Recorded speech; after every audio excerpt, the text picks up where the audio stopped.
Half মাঝখান থেকে কাটলে না যেমন আকৃতি হয়, একদম পাতার শেপটা একদম পুরো সেরকম, বুঝলে? এটা হলো সাপ যত বিষধর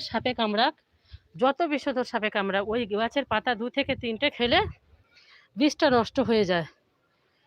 কে বলো তো তাহলে আমি? আচ্ছা, নামটা হলো শুভ সকাল মাসুদ বিয়াস, শুভ সকাল। এই গাছটা বিশেষ করে আমি বলেছিলাম একজনকে, দেখতে চেয়েছিল। এটা হলো করসল গাছ, এটাই বাংলাদেশের গাছ। আমি কনভার্ট করে এখানে নিয়ে এসেছি।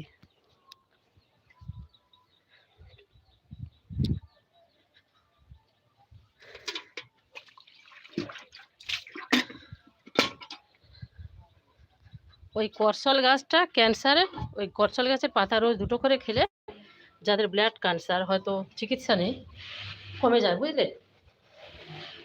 রোজ 2টো করে যদি 1 মাস খেয়ে যায় অনেকটা কমে যাবে। অনেক রোগী যাদের ওষুধে ফেল করেছে কিন্তু ওই গাছের পাতা খেয়ে সুস্থ আছে, অনেক পরীক্ষা করা হয়েছে, সুস্থ আছে।